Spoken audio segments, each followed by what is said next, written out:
go. We've had a good week of practice. We don't think that Myles Brennan is going to be able to play. It's still not 100% yet, but he's very questionable. Max and TJ have looked very good in practice. We'll make a decision at the end of the week. But Will Muschamp has done a great job with this South Carolina team. His defensive line is playing excellent.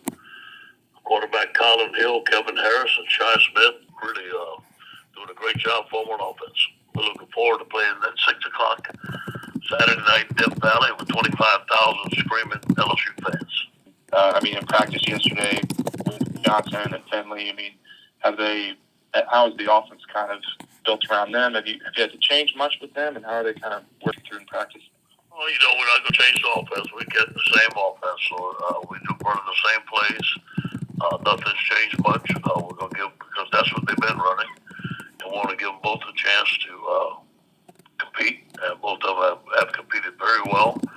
I have no problem starting either one. Whatever one is going to be, it's going to be very close, and more than likely both of them will play. In your coaching career and coaching history, has there ever been a point when you didn't know an opponent maybe held back on some injury information, and you guys not knowing made that game potentially harder or maybe swung it? Yeah, sometimes that happens. Most of the guys have usually been honest, but you always got to prepare. A good defensive coordinator is always going to prepare. Say if this quarterback gets hurt, who's going to go in? What type of quarterback is he? Does he change the offense? And if you do, you got to prepare for basically two different offenses. So we have done that before, yes. Any specific moment pop to mind?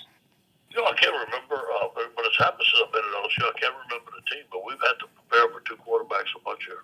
Not a bunch, but several times. Thanks, Coach. All right. This is Bob Holt, the Arkansas Democrat Gazette. Hey, Ed, how you doing? What's up, Bob?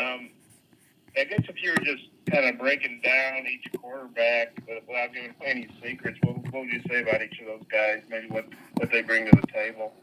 Well, I think it's helped that both of them are mid-year graduates. They work very hard. They both throw the ball very well. They're both good athletes. They're very similar, to be honest with you, Bob. I really think the difference in one or the other will be shown in the game. Which one's mature enough, which one can go handle the pressure, which one can make the calls. We feel like they both can do it, and we feel like both of them will do well, but you never can tell until you play them. And then Sam Pittman was talking about this the other day. I know all the SEC teams are doing the multiple tests for COVID during the week, and like maybe midweek everything's great, and then later in the week you don't know. How and he says it can be kind of stressful waiting for those test results. From your side of things, what's it like during the week, having all those tests being taken and then waiting on the results? Yeah, it's been business as usual for us, Bob, to be honest with you. We've just been going along, and obviously if someone gets tested positive for the COVID, we put in their backup, and we go forward, and we give them the best care possible. But, we've been fortunate this season that we haven't had that many positive COVID tests yet. Thanks. You're welcome. Next is Chief Nettie in Florida County. Yes, Coach. Could you just talk a little bit about, there's obviously with the way the points have been going so far in the SEC, how much of it do you think, if any at all, is a function of not having the practices? Because I know Coach Mullen earlier talked about how he felt offenses would be ahead of the defenses, but is this sort of an outlier year, do you think? Or do you think that we are going to continue to see the SEC become more and more a league where, 35, 38, 40 points for the winning team is going to be commonplace? Yeah, I would hope not. I'm a defensive guy. Although I love offense to score points, I do believe that in order to win a championship, you have to play outstanding defense. And I do believe, nowadays that people will score points, but not 40, 45. You can't win football games doing that now. Is it a result of not having spring ball? I don't know. I can't say that. It may be, it may not. It is a thought. But the thing that I know